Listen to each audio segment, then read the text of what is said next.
Radio Pays, nous sommes au Mercure Royal Amazonia à Cayenne avec Steven Abajoli, le directeur de la Foire de Paris, et Jean-Luc Lowès, le vice-président de la CTG en charge de l'économie et du tourisme, président du comité du tourisme. On parle bien évidemment de la Foire de Paris.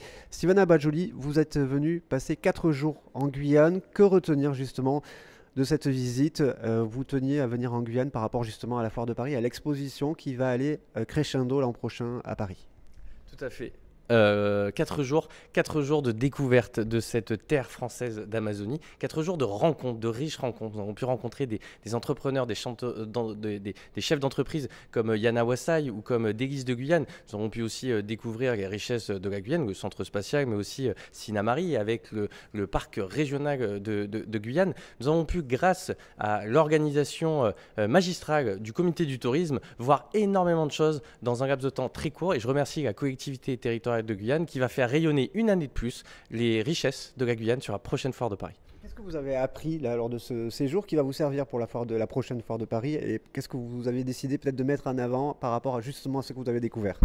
Eh bien justement, grâce à toutes ces découvertes et grâce à cette collaboration, ce partenariat, ce véritable partenariat que nous entretenons avec l'ensemble des acteurs locaux, c'est avec beaucoup de plaisir que nous réfléchissons à faire évoluer le naming, le nom du secteur Terre des Tropiques de Foire de Paris pour le faire évoluer vers une intégration de l'Amazonie et pourquoi pas Tropiques et Amazonie sur la prochaine édition. Nous sommes en train d'y travailler. La Guyane a une place de plus en plus importante sur la Foire de Paris et j'en veux pour preuve que sur la précédente édition, le pavillon de la Guyane, orchestré par le comité du tourisme, a gagné le stand d'or, c'est-à-dire le plus beau stand de la Foire de Paris.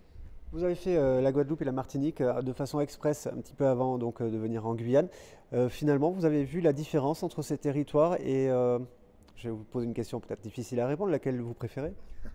Je n'ai pas de préférence, bien évidemment, mais j'ai pu voir en effet toutes les richesses et toutes les différences de l'ensemble de ces territoires. La Guadeloupe, la Martinique sont gorgées de richesses, sont présentes sur la Foire de Paris pour le plus grand plaisir de l'ensemble de nos visiteurs, mais surtout la Guyane qui d'année en année, grâce au comité du tourisme, travaille à faire rayonner toutes les richesses du Made in Guyane. Et ça, c'est très important, c'est plébiscité par l'ensemble de nos visiteurs. Le Made in France est particulièrement recherché et il y a du Made in Guyane qui s'expose chaque année et qui s'exposera encore en 2023 grâce au comité du tourisme et à la collectivité territoriale de Guyane. Je ne sais pas si vous étiez coordonné, Jean-Luc Lowès, mais vous qui venez de prôner le patriotisme économique cette semaine d'ailleurs à l'antenne de Radio Pays, le Made in Guyane, ça vous parle, j'imagine. Vous êtes satisfait de cette visite de Steven Abajoli? Alors satisfait, je verrai les retours surtout, mais je voudrais dire que cette visite, elle s'inscrivait dans la politique du marketing territorial. Je vous rappelle que dans le développement économique, il y a un volet important de marketing territorial qui est important de montrer le savoir-faire et le savoir-être à la guyanaise. Et c'était pour nous très important de pouvoir inviter Steven Abajoli et sa collaboratrice à venir aujourd'hui découvrir la Guyane parce que c'est important que les gens qui sont à Paris, qui organisent ce genre d'événements, puissent aussi venir dans les territoires et véritablement mesurer l'impact que la Foire de Paris a pu. Alors c'est vrai que nous avons rencontré énormément, surtout hier après-midi, de petits artisans qui ont voulu montrer effectivement tout ce qu'ils savaient faire à travers, bien sûr, et je saurais remercier aussi le PNRG qui a joué le jeu avec nous et qui a permis à M. Abajoli de pouvoir découvrir aussi un certain nombre de choses, un panel de choses. 4 jours, c'est court parce qu'on n'a pas eu le temps de voir les parties frontalières qui sont très spécifiques à la Guyane, hein, notre plus grande frontière terrestre avec le Brésil, un certain nombre de choses. Donc je sais qu'aujourd'hui, M. Abajoli repart avec, je dirais, une vue et une notion de la Guyane qui est peut-être un petit peu différente de celle qu'il avait en arrivant. En tout cas, moi, ce que je souhaite, c'est que cette collaboration et ce partenariat puissent perdurer dans les mois, dans les années à venir. La Foire de Paris, c'est, encore une fois, le moyen de pouvoir montrer ce que nous savons faire, nous, en Guyane, notre artisanat, notre culture, notre gastronomie, puisque ça aussi, c'est un volet important de notre destination Guyane. En tout cas, pour le comité du tourisme, c'était l'objectif, c'était de pouvoir aujourd'hui accompagner M. Abajoli dans sa découverte de la Guyane. Alors 4 jours, je sais que c'est pas assez, mais je le dis aujourd'hui, je réinvite M. Abajoli quand il veut à revenir en Guyane et à découvrir d'autres choses qu'il n'a pas encore vues. Les retombées justement de la visibilité de la Guyane à la Foire de Paris, vous avez eu depuis 6 mois, depuis la précédente édition, des gens qui vous ont dit on s'intéresse, ou même des entrepreneurs, des particuliers?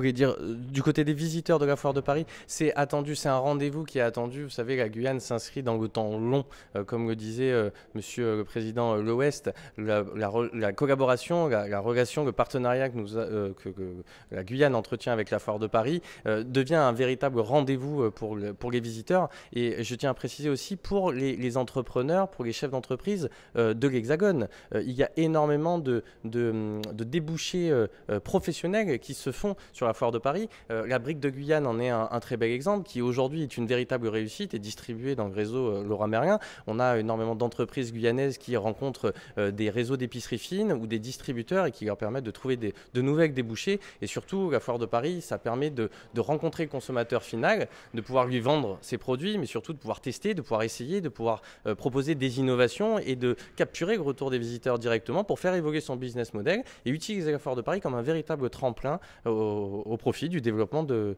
toutes les entreprises guyanaises. Une dernière question, Steven Abajoli. Par rapport à l'image que vous aviez de la Guyane avant de venir et là, après ces 4 jours ici, qu'est-ce qui a changé dans votre esprit, votre vision du territoire? Beaucoup, voire énormément de Made in Guyane est fait aujourd'hui en Guyane et la Foire de Paris va pouvoir les mettre en avant et va pouvoir leur donner la place qu'ils méritent en termes de rayonnement. La Foire de Paris est l'événement médiatique du printemps en France et cette puissance médiatique permet justement à tous ces chefs d'entreprise et ces entrepreneurs guyanais de faire connaître à la fois leur savoir-faire, de faire connaître à la fois toute la créativité qu'il y a en Guyane, mais aussi et surtout, et comme le disait Monsieur le Président, de faire connaître la destination Guyane, de donner envie de visiter la Guyane. Et la Foire de Paris permet de donner un petit bout de Guyane à disposition de tous les Parisiens à la porte de Versailles pendant 12 jours et de permettre aux gens de prévoir leur prochain séjour en Guyane. De façon concrète. Là, vous m'avez fait une réponse presque commerciale, mais de façon concrète, c'est-à-dire ce que vous aviez en image en tête quand vous êtes venu en Guyane et ce que vous avez vécu ici, qu'est-ce qui a changé? L'immensité. Alors c'est une réponse concrète que je vous ai fait dans un premier temps et je vais vous refaire une deuxième réponse concrète. Tout simplement en atterrissant, je pense que concrètement, on se rend compte de l'immensité de la forêt amazonienne. On n'en doute pas. On ne se doute pas justement de l'immensité de cette forêt amazonienne que j'ai pu découvrir aujourd'hui grâce à l'organisation d'une petite croisière en pirogue de 2 heures à l'intérieur de cette forêt-là. Et à l'heure du consommer local, à l'heure de la responsabilité environnementale, on se rend vraiment compte de la richesse, de la biodiversité qu'il y a en Guyane. Et forcément, ça change l'image qu'on a de la Guyane. Et je repars de ce voyage avec une image totalement changée. Et je remercie le comité du tourisme pour l'organisation de ces 4 jours. Merci beaucoup Steven Abajoli, Jean-Luc Lewes pour ce point complet à l'issue de votre visite. À très vite sur Radio Pays.